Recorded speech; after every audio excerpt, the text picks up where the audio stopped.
Assalamu alaikum wa rahmatullahi wa barakatuh. You're listening to Newcastle Fast FM, and it gives me great pleasure to say assalamu alaikum to you, sisters and brothers, ladies and gentlemen, tuning in after our great, blessed month of Ramadan with myself, your host, Wajid, and our special guest and speaker for this evening, Dr. Abdul Haq Baker. Assalamu alaikum.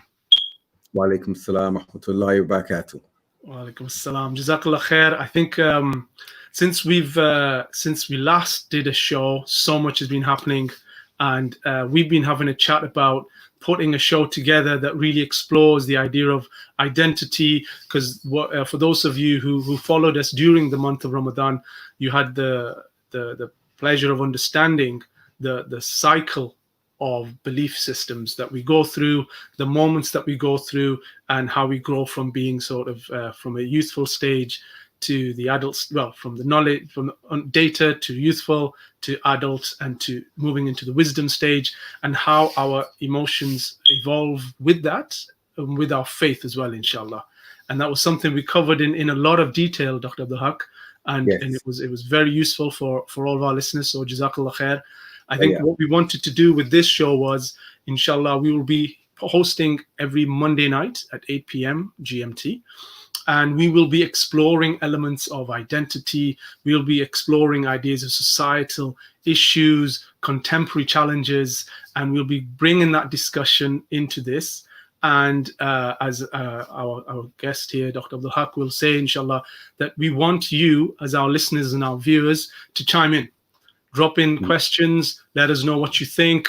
And I'm also going to say as well, very much so, that the views and opinions are of myself as the presenter and of our guest, Dr. Abdul Haq Baker. And we're here to really challenge each other, have a good discourse, and get you involved in kind of what the contemporary issues are, and bring your ideas forward. And in a way where we are creating a safe space for you to be able to ask about certain things, because let's be honest, we don't know everything. I certainly don't. And it's through that dialogue, through that discourse, coming from a genuine and sincere place, that we can ask open questions in such a way that we can get some idea and understanding, and hopefully defrag those misconceived ideas of identity, of our belief, and what it means to be sort of, well, at the moment, Dr. Abdul Haq, even being human in the world today. That's right. Absolutely. Yeah. I just wanted to pick up on, the format of the discussion is very much so, like I said, you can engage with us live and broadcast as we go on through. Please do send in the questions, and we should see them, inshallah, coming up on the live stream here. So we'll be able to respond to those as soon as and as appropriately as we can. And I think the first thing we wanted to pick up on was around, well, when we talk about identity, it's all over the news, and it's not just all over the news in the US, and that's been broadcasted to us here, but it's all over the British news and news across the world. We're really taking a strong look at ourselves right now when it comes to not ourselves as from our own identity, but from how we perceive and recognize and other people, how we choose the perceptions of other people's identities. Yes, indeed. And I think that from a Muslim perspective, this always opens a very sensitive wound that we as Muslims have not overcome ourselves. And that's the racism at micro level, a very large micro level, if that makes sense, among ourselves, where you'll see that there's a racism that's pervasive from the predominant Muslim communities towards the minorities among those communities, who happen, by and large, to be Black communities, be they converts or be they from the African continent. And I'd like to add something to the structure and format that we've discussed already, Wajid, if that's okay, and that we don't want this to just be a discussionary or discussion platform where airing of views takes place. We want to see if we can go on a journey similar to what we did in the previous Baker podcast, where we gave structures, suggestions, and plans of action for ourselves. And if this can be a conclusive aspect of each episode of each show, whereby we look at some of the things that we can be doing to overcome the inherent racism. And there are different categories of racism, which I think we need to look at, a societal perspective and a religious perspective, with the latter being the more overarching and encompassing of all ethnicities and races. I think we need to look at aspects of that and then go away each week. And we're not going to be focusing on this every week, but whatever it is that we're focusing on, if it's a societal or religious issue amongst our communities with relationships, that we look introspectively and we address them. And it would be good to hear from viewers coming back each week to see how they may have improved, challenged, or identified other problems to discuss further. But one thing we need to be very honest with, all of us, this is a very, very painful period where sensitivities are going to be challenged. And that's happening in conversations within families at the moment, from individuals who've contacted me from abroad, from friends, colleagues who are having discussions with daughters, sons, asking questions about what's happening, cultural aspects. And we need to make sure that we are tapped into that within our own families, within our own communities. Because if we're not, and we're going to do what some Muslims have started doing already, which is to bring verses of the Quran, which we all know and we all believe in, to bring hadith and to bring really nice statements, the last sermon of the Prophet sallallahu alaihi wasallam, the white is not superior to a black, bringing all of those almost as statements to shut down any further discussion, and then bring in very idealistic statements that Islam knows no color or racism. And that's an absolutely correct premise to bring, but Muslims are separate from Islam in that, because racism is alive and kicking amongst Muslims, and they're not, and we are not adhering to these noble and lofty tenets and guidelines regarding racism and how to avoid it in Islam. Yeah, and Jazakallah khair for that, because it is about that introspection, and that's really what it is that we talked a lot about before around self-awareness, and the idea that an education should be about that self-education, really. You know, how do you use that knowledge and actually apply it in a practical day-to-day kind of way? Otherwise, it's just data, like we've said before. And like I said, we're encouraging our viewers to get involved, to put in and to begin this kind of idea of, actually, this is what I think and this is what I understand. And, you know, together, like you said, we take that journey and we start to unravel it, because it is a challenging time, because in some ways, some people don't know what to do. Some people want to do stuff, but they're not quite doing it in the correct kind of way. And we see that, you know, a lot in the media, you know, certain people speaking up about certain things, and it's not done in a way where they're truly connected with the issue at hand. It just feels like that's what they feel is the right thing to do.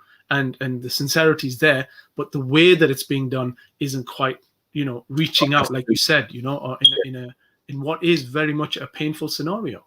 Yes. So when you've got, for example, I've had some white colleagues and friends contacting me from America, the UK, elsewhere, Pakistani friends, and they're actually asking questions. That they're good individuals, but they're asking questions. And from the white perspective, they're saying, we, like the white America, some of them are saying, we realize our privilege now. We are so sorry that we've been in a bubble. We saw James Corden crying and breaking down on TV, saying, I didn't realize all of this. What can I do? And they're asking, what can they do? And not be patronizing.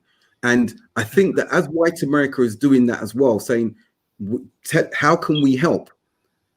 And instead of these statements, all lives matter, what about Kashmir? What about the Uyghurs? This is not the issue, because when we're focusing on the Uyghurs, you don't hear the black community saying, what about black people? And conflating and therefore diluting and diminishing the focus of the moment. And the focus of the moment now is one that is centuries old. We know about the plight of the Palestinians and what happened with An-Nakaba. And that's still painful to us as Muslims, even though the people like us who grew up and be converted to Islam. But what about 400 years plus of a people being displaced, being treated as cattle and commodified for industry? And that's not happened to the extent that it's happened with the transatlantic slavery. It has not happened. And so we need to awaken and enlighten others to the origins. And again, I've said it on nearly every show, I've said it in articles. And our Muslim colleagues who come from the predominant communities, South Asian and Arab, need to know that our starting point, and I say our, I'm talking about myself as a black individual, Afropean, I like to call myself, because it encapsulates the Caribbean, Afro, and the European aspects of my identity. Our lives and our history predates slavery. And what predates slavery includes kingdoms to which the first fledgling Muslims on Hijrah traveled to, Abyssinia. And we need to acknowledge the position of blackness in our faith, its excellence and its contribution, and the fact that these countries and these societies in Africa embraced Islam before South Asia, before much of the Arab world. And that acknowledgement, if it's recognized, will then start shifting our perceptions as we consider black people, as we consider other darker ethnicities, including in India, where there's the caste system, the very caste system that unfortunately has transferred over to Muslims. Yeah. So this is especially painful. from the Indic subcontinent. Yeah, exactly. Yeah. This is painful to consider, and some may not like hearing this because it runs very, very deep. But it's a cancer that needs to be rooted out, and we need to start somewhere. And I believe the discussions that are taking place are an initiation of this. And yes, people are being bombarded, and the amount of messages and YouTubes and archives that are being sent to me, and I'm looking at them, and I'm hesitating to share what I know. Like in one of the groups, I'm in a group of excellent individuals, predominantly South Asian, professionals, doctors and everything, and they've started asking questions, and they were bringing very recent arrests of past arrests, not just George Floyd and the others. And I said, if you really want to get to the depth of this, I can send you pictures of lynchings where you've got the family sitting around, the children standing there posing with the mothers with a picnic, sitting there smiling beside this hanging body. I can send you pictures where you've got little children being fed to crocodiles and they're halfway being eaten. But so this is graphic, what I'm describing here. I have lived, we black people, we have lived with these images and these archives since childhood. We've lived with them. We've lived at walking down the street, and when we hear a siren, freezing because we don't know if that car is coming for us and what it's coming to us for. How many of the listeners who are not from my background or ethnic background or profile have had to live their lives like that? How many? So we need to really penetrate deeply in order to understand, empathize, and see how we can help, even if it means not being patronizing. All lives matter. Not being patronizing. George Floyd was a criminal, so why are we sticking up for a criminal? And this is what some white Americans are saying. And we say, well, hold on a minute. Look at the criminals who established America. They looted the entire continent and destroyed and displaced the people. And we have the 45th president, who is a womanizing abuser and a criminal himself. So what's good for the goose is good for the gander. Now you want to talk about the criminality of someone who was murdered. He was a criminal. He had a criminal background. However, he should never have been treated the way he was treated. No one deserved that type of treatment, ever. Yeah. And I think, like you said, the gruesome imagery that you were mentioning there, I have seen some of that stuff, and it's not so much that the gruesomeness of the mutilation and the total disrespect and dishonoring of just the simple human rights of an individual, but it's the fact that it was a form of entertainment. Yes. To look the other way was perfectly fine. And actually, you know what? It's kind of we're getting together, and this is like one of the events. Yes. the kids are having a party, they put a piñata up, right? That's a standard thing. But Right. it's similar in that similar kind of vein, and it's it's something, like I said, I come from the Kashmir mountains, and I've lived my own life, but the depth that you're talking about is not something that I've experienced, because I've not lived it at all. Right. I have heard it from friends, brothers, sisters, colleagues that I've worked with, and colleagues that I cherish, and really feel kind of at a loss in the sense of what it is that, where do I stand in all of this? And to the extent now where I am asking myself, really, what is my own belief system in all of this? And do I really ascribe to those tenets which you spoke about? And you mentioned, that that the first group of Muslims that were being persecuted, that were being tortured, that were being killed, after this was after the shuhada of Sumayya radiallahu anh. That's right. The Prophet sallallahu alaihi wasallam said, go, find sanctuary, go somewhere else. And they sent them there to a king, to a just, an adil king, who listened to what they had to say, asked them the intelligent questions. And once he understood what it was they were doing, he understood these guys weren't troublemakers. They weren't there to create a ruckus. They were actually speaking something good. And he gave them sanctuary, and he gave them protection against those who were persecuting them, who were very powerful at that time. All things considered. Those who were powerful from the Quraysh came with humility and respect to another kingdom that rivaled theirs. This is important. Such was the establishment of this African kingdom at this time. And we have to acknowledge another thing, a connection. Let's join some dots.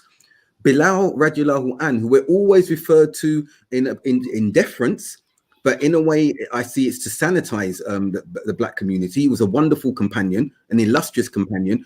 His mother was from that same kingdom, that same established society. So Bilal was not a lowly individual. His father was Arab as well. He was one of the captives of war, as there were many captives of war. There were others, Suhaib, Rumi, just like we saw in Europe. The captives of war were enslaved. But this seems to be the connotation that the slavery of Bilal and the transatlantic slavery of some of my forefathers and many in America, these are the parallels that are drawn. And then from that, there's a post-colonized perspective and understanding and prejudice that now permeates amongst South Asian and Arab Muslims. And that's come from that distorted and twisted perspective regarding slavery. And that's for the transatlantic slavery. But they don't view Bilal radiallahu anh through that same lens. And that's good. But then why do they then view us through the lens of transatlantic slavery? They don't perceive or bother to acknowledge that there was a history preceding slavery where many emanated from kingdoms, the Songhai kingdom, Mali, and these kingdoms, where many obtained aspects of their civilization from. So there's an inherent prejudice that's there that needs to be shaken to its core amongst our own co-religionists, the more culturally based ones. I'm living in the Middle East, and while I haven't experienced racism myself, I'm not dumb or ignorant to the fact that racism is pervasive amongst particular segments of the Arab community, as well as it is the South Asian community. And some may say, well, what about black racism? Now, that's a different construct that we need to talk about. We're talking about a racism where communities and society has the ability to implement structurally that racism upon those minorities. Black people in the West don't have those strictures, those apparatus to inflict that in a similar way to the wider, more predominant communities and wider society. Yeah. So there are different contexts we are talking about with regards to racism. As I said, there's a societal structural one and there's a religious one. If we're focusing on the religious one, then all of us come into that xenophobia, that looking down on another race because we think we're better than them. That applies to every single one of us without without exclusion. I'm really thinking about what you're saying, because it's like you said, it's about constructs. And there's a comment that's come through here, and it says here that images and sharing I have a problem with, as it is something, it just perpetuates the spectacle of the black body. And I think there's this thing we get brought up with, you know. It's like, you know, when you watch Star Trek and the guy who goes with Dr. Spock and, you know, the captain, you know that person's going to get shot dead. Do you know what I mean? There's these cliches that become this thing. And you mentioned it also, you know, when you did the Moon and Black, about the poetry, about, you know, looking at someone and coming up with these perceptions. But from an early age, we're educated in this way.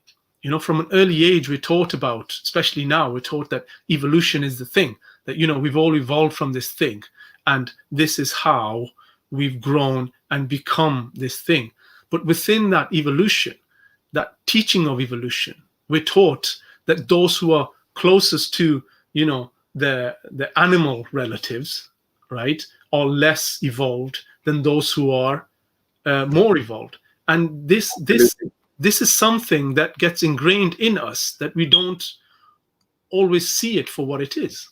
And to speak to that point that you've mentioned, I'm going to read to you here the 13th Amendment of the US Constitution that exists now. So here, the 13th Amendment forbade slavery and involuntary servitude, except as punishment for crime, whereof the party shall be duly convicted.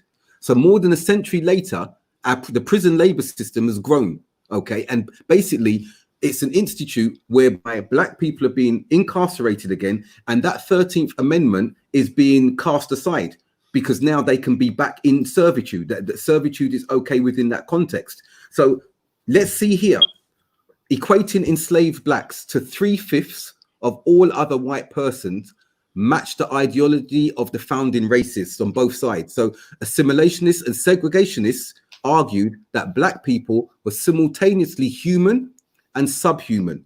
Seemingly all embraced black inferiority. These two groups embraced that black people were inferior. And in the process, they enshrined racist ideas in the nation's founding document. By the 17th of September, 1787, delegates in Philadelphia had extracted the word slave and slavery from the signed US Constitution to hide their racist enslavement policies. So in basically, if you look at the US Constitution, black people are considered 3/5 human. You can't have 3/5, 3/4, half a human. It's not human. A human is 100% human. That exists today in the Constitution. And that's why that 13th Amendment, in order to cast that to the side and re-enslave further generations, you have the prison industrial complex now, and you know disproportionately blacks who have been put on a lower strata of success in those societies, come from school, failed education, poor environment, lack of resources, educational resources, and they're on one projectile that predominantly sends them to prison, where they then lose much of their rights and then are basically reenacting an aspect of 21st century slavery. This is what's happening. And this perception that's here in America traverses our communities. It's predominant in some particular cultural communities. And when you've got the caste system from the Indo-Pak subcontinent and you place that beside the post-colonial construct regarding black people, you've got a really insidious type of racism that is difficult to permeate. Yeah, there's just so much to unpack there. But if I can just bring in a little point, when the British Empire, it was in the late 1800s with the Boer Wars in South Africa. Mm-hmm. And it was during those wars that many British soldiers were killed in the battle. Right. And so they decided that they needed cannon fodder, basically. Yeah, that's the way to put it, right? And that's when they started to recruit black and ethnic minorities into the battlefield. But even then, they wouldn't allow black people to move up the ranks, as it were, No, that's because right. of their belief in evolution, that Yes. these people are more on this side of the evolution scale, and therefore those who were lighter skinned were deemed to be more intelligent. And this was the belief system, and that's why you see that load of them were brought over from the Indian subcontinent to be that part of that. Right. And you know, I remember reading an article, I think it was around First World War, Second World War, about soldiers, American soldiers coming over to the UK, and you know, black soldiers were sitting being served by white women in the cafes, basically, and Right. the black soldiers were like, you know, they were aghast by it. You know, they were like, what is this? You know, this Yeah. would never happen in America. And so I think there's constructs that are there to ensure that certain things remain a certain way in order to ensure the status quo. Now, the status quo can only remain if that number is big enough to not allow the change to happen. Right. Yeah. So the overall majority who has the advantage and the privilege will not want to, because they call it downgraded, but you're not downgrading your privilege. You're actually giving other people their human rights to be able to have that true equity, not equality, but equity and fairness in society. And what you're saying there is, sorry, just interject. Yeah. What you're saying there about constructs, when we look at narratives that have become prevalent, let's look at something very simple, and stereotypes. There's that stereotype that's been perpetuated for generations now that black people are lazy. Yet you see the most athletic and the ones with the most prowess and successful in the field that society has allowed black people to excel in, and it is an allowance, is sport.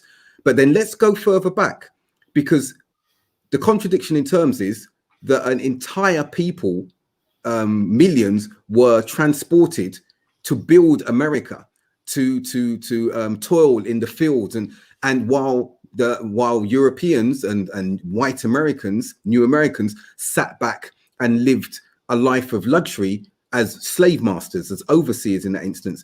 And that's perpetuated up till today, because now you have a narrative that's been there for a long time, which has provided justification for the police force in the UK and in America to be violent with black populations. And I want to quote just an excerpt from Robin DiAngelo's famous book, Why It's So Hard for White People to Talk About Racism. And she states here, the language of violence that many whites use to describe anti-racist endeavors is not without significance, as it is another example of how white fragility distorts reality. By employing terms that connote physical abuse, whites tap into the classic story that people of color, particularly African Americans, are dangerous and violent. In doing so, whites distort the real direction of danger between whites and others. So when we look at the direction of danger, it's from the whites to the black population.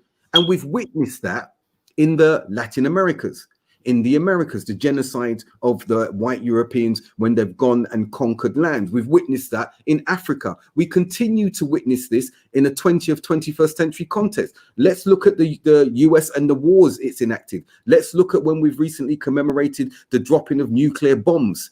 In this instance, who has done all of that? Who has perpetrated these disgusting, despicable crimes? And this now is not to attack and berate white Europeans and white Americans, but let's speak to the reality, that language of violence that is attributed to black people. And some will say, oh, but they're all killing each other, and black on black violence and such. Let's look at the statistics. If you want to look in the UK at so-called black on black violence and compare it with white on white gang violence, you'll see that the white on white gang violence is more in preponderance than black on black. Let's be frank on that instance there. But this narrative has taken root. It's there amongst the Asian communities. The Arab communities, be careful of this black guy, be careful of these black individuals. They're violent, they're lazy. And another one I'm going to lead us to now, which is a parallel again. And we don't want them coming and marrying your daughters, your sisters. There's no way you can have someone of that background being married among our communities. And I repeat, like I mentioned very recently, that we're not after the Asian women. That this is a fallacy, just like we saw in the case of the brutal murder of Emmett Till, a young 15-year-old in the early 20th century, by him just saying hi to a white woman in the shop. She went and told her husband. Some who don't know this story, look it up. Emmett Till, E-M-M-E-T, Till, T-I-L-L. And the mother did open casket because she wanted the world to see what they had done to her son. Brutal pictures.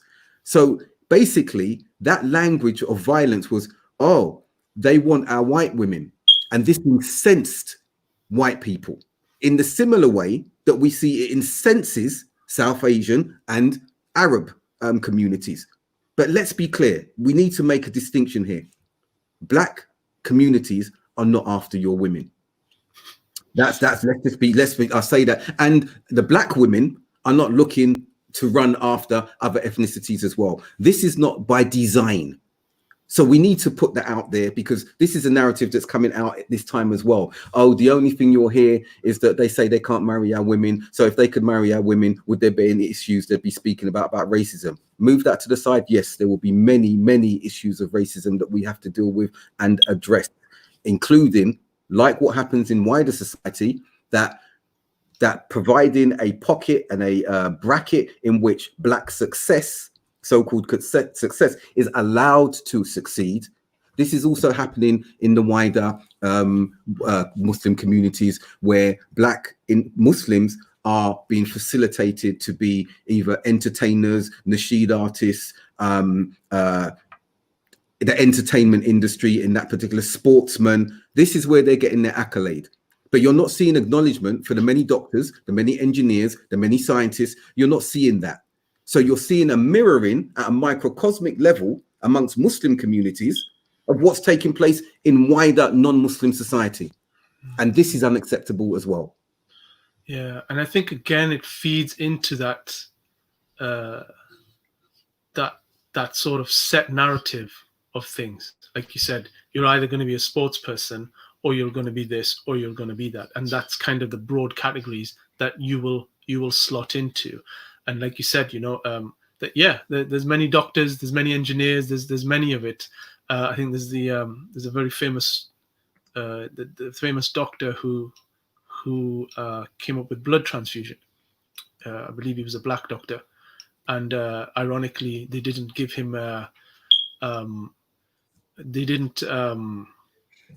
they wouldn't give him a blood transfusion because he was black. I think there was something like that. I don't know how much of a myth that is, but again, yes, so many of these things come, but it comes from going beyond sort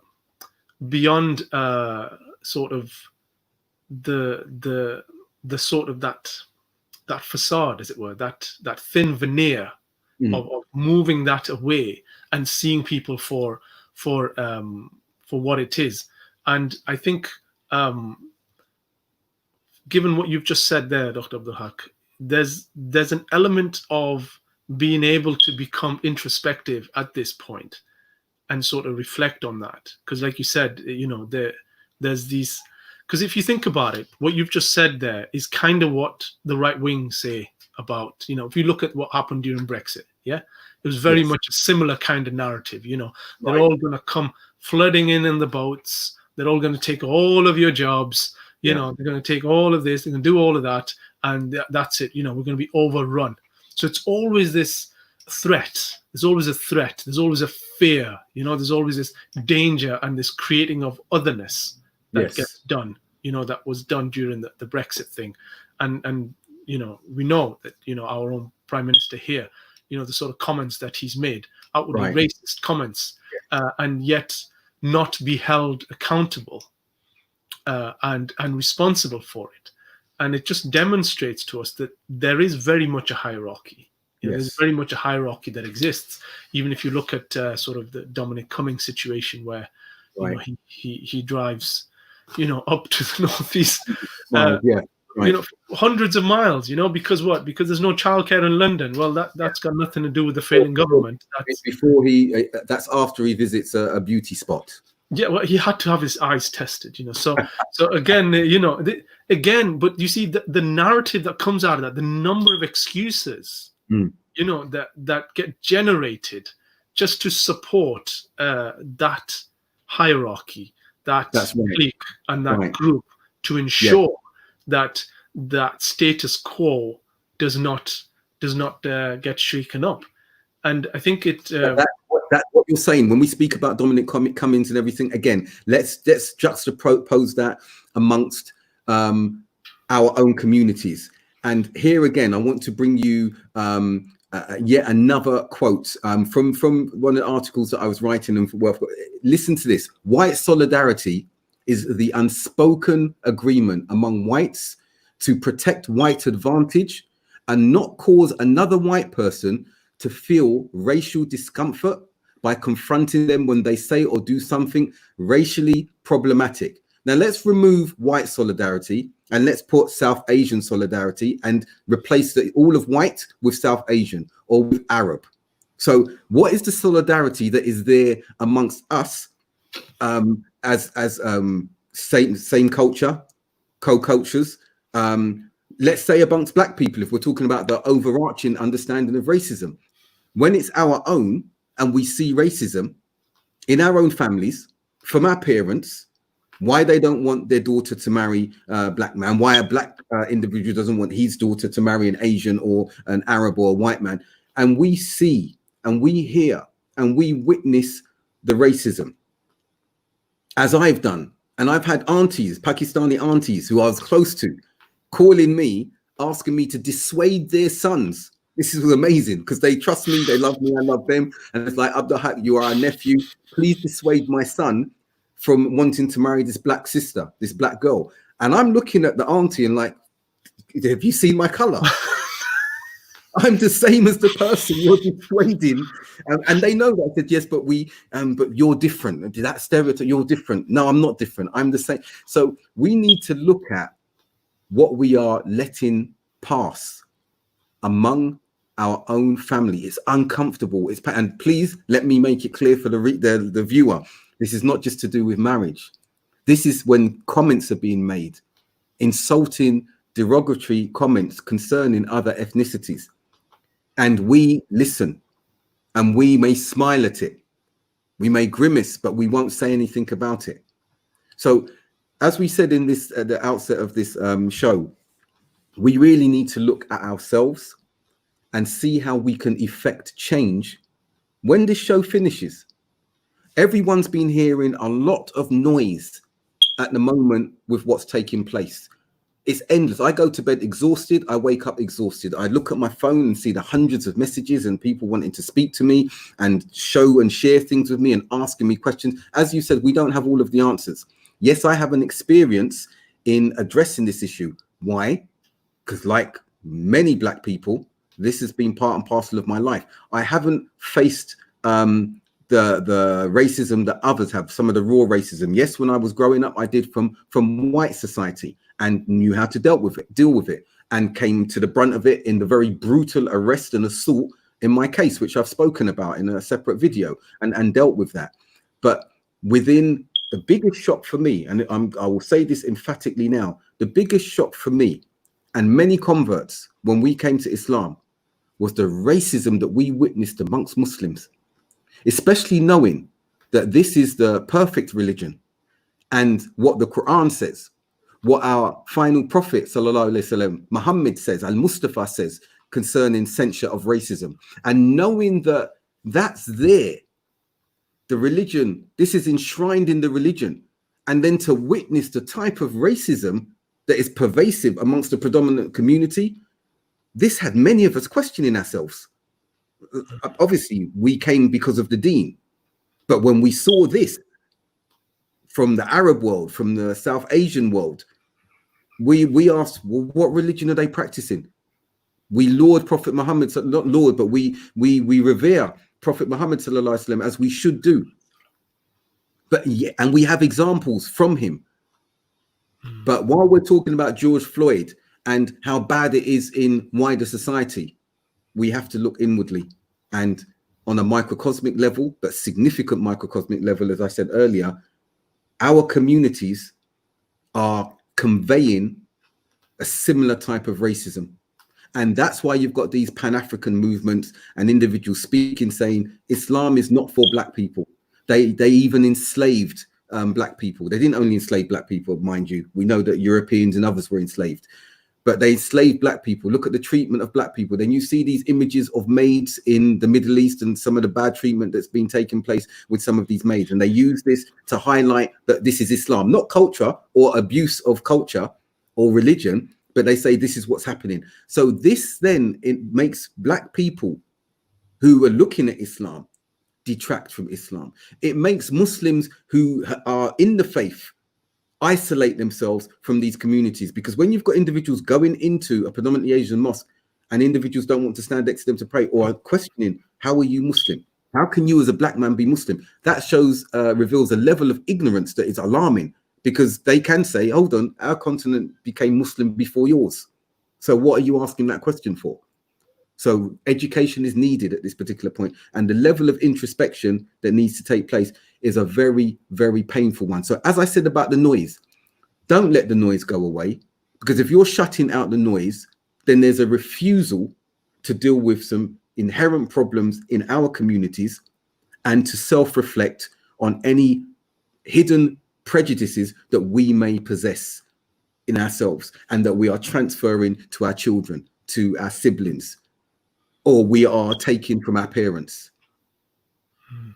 We're just heading towards the last 5 to 10 minutes of our show, Dr. Abdul Haq. So I kind of want to, because this is discussion that we will continue on next week again, inshallah.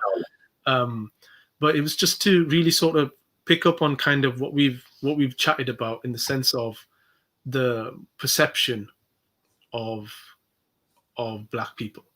This idea of being commodified, of being something that is traded, you know, like apples and oranges, basically, and even treated in a way and discarded in a way where it's not even a consideration. And we've covered quite a few things in the sense of not just sort of the reaction to things, but the perpetuation of beliefs and of ideas that get put out there, and where they come from.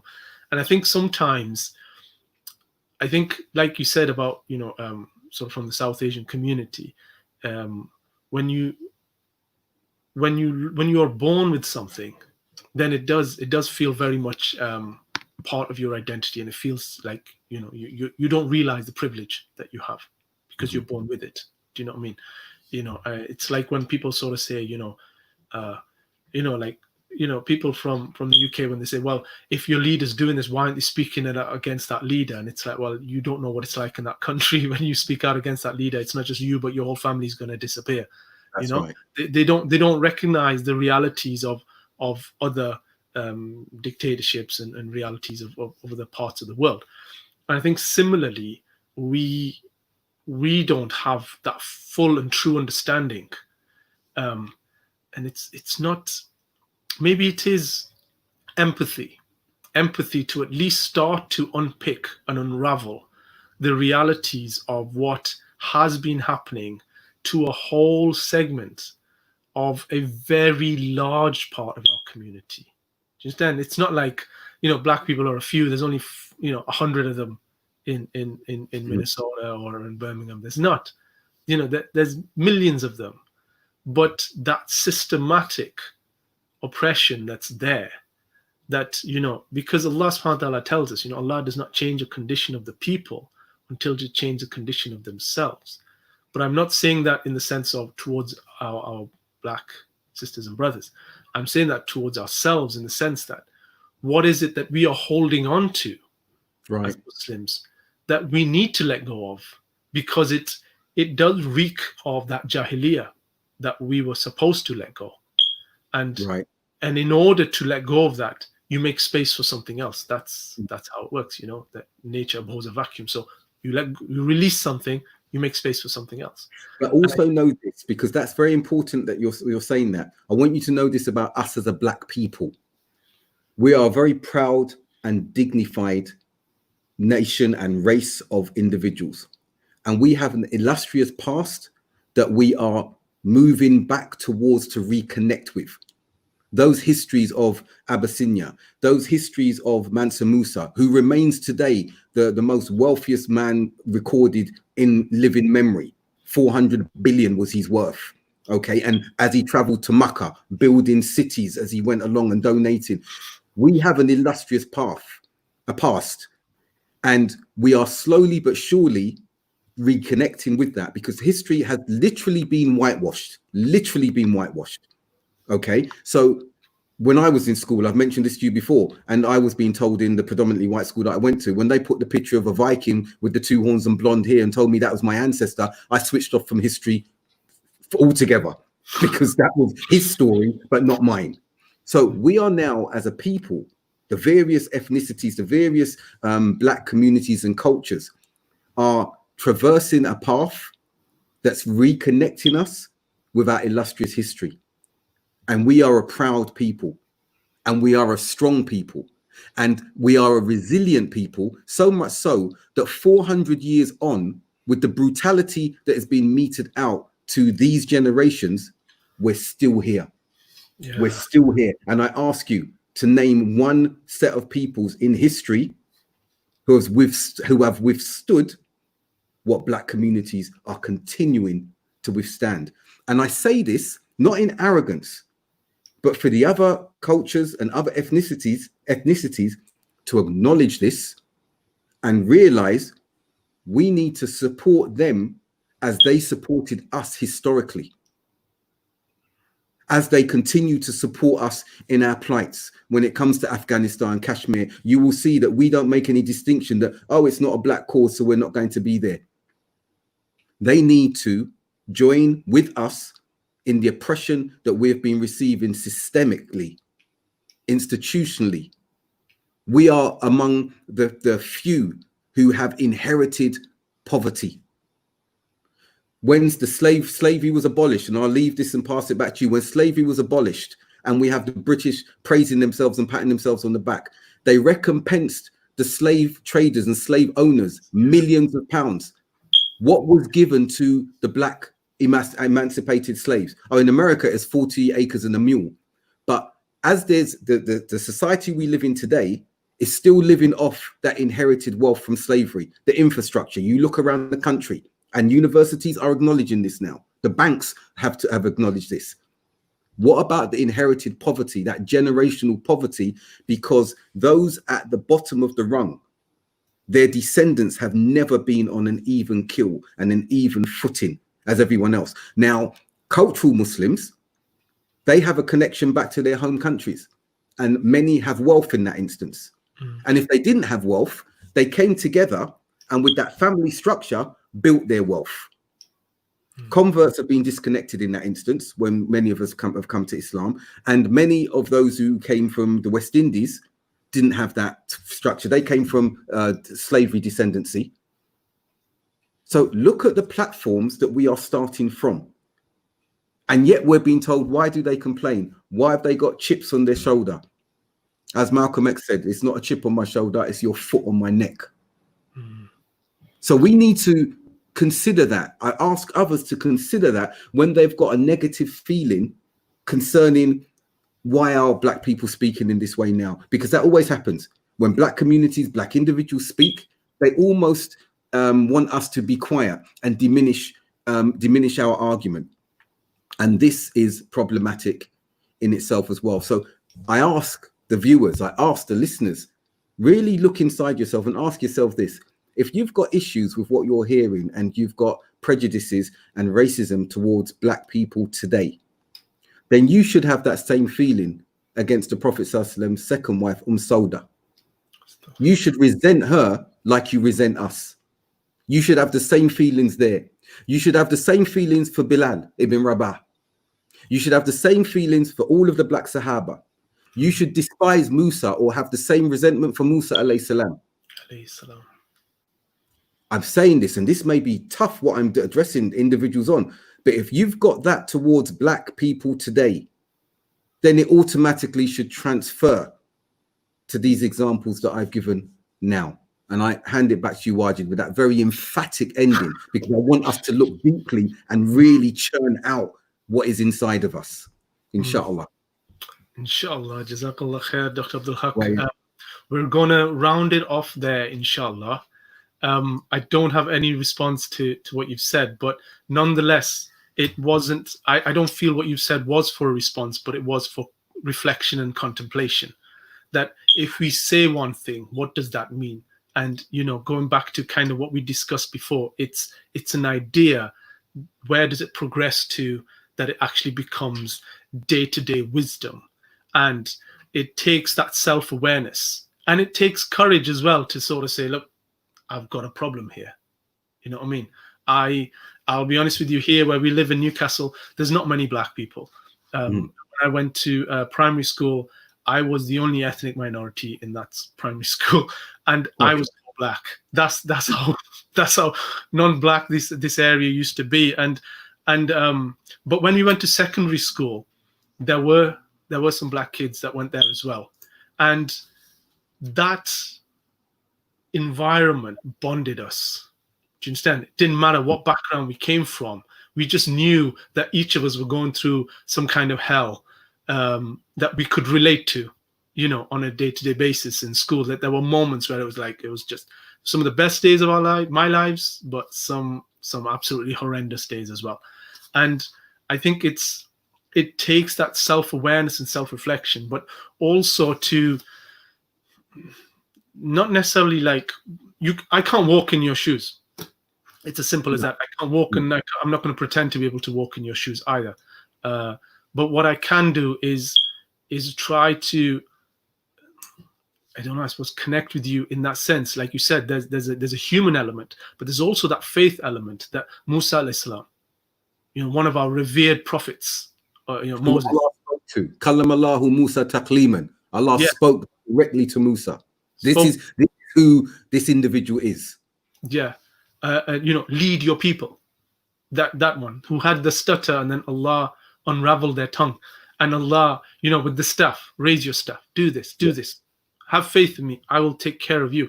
And like you said, the king of Abyssinia, who took in those who were being persecuted, and had they not been able to cross that threshold, Islam would have looked completely different today in what it was. But it wasn't, like you said, it wasn't just that the Abyssinian king showed them empathy. It was he showed them his wisdom and his knowledge, and he took care of them in a way that a true king would do. You know, give them that refuge and that sanctity that they needed at that time. Right. And again, you know, with Bilal radhiyallahu an, we have to remember he will be the first person to enter Jannah. Yes. He, you know, and there's a beautiful hadith where, you know, the Prophet ﷺ says to him that you will be the first one to enter Jannah. And subhanAllah, his love for the Prophet ﷺ was so much that he said, I will not enter Jannah where, subhanAllah, where you are not there. So, subhanAllah. So the Prophet ﷺ said, is because you will be holding the reins to my horse as we ride into Jannah. Allah. You know, and this is the status that was given to Bilal radhiyallahu anhu. You know, yes, and that he was the first mu'adhin, and I think from that perspective, from a human perspective, from a faith perspective, if we can nurture that love, that respect, and that appreciation, I think we can start to see each other more as humans, and start to unravel that mist that descends when we look at people through that particular, you know, that vision, and say, oh, this is the shape this person is, and this is the box that they fit into. And I think, and I just like Abu Dhar put his head on the ground when he insulted or used a word that was used as a connotation of insult, and he put his head on the ground. This great Sahaba.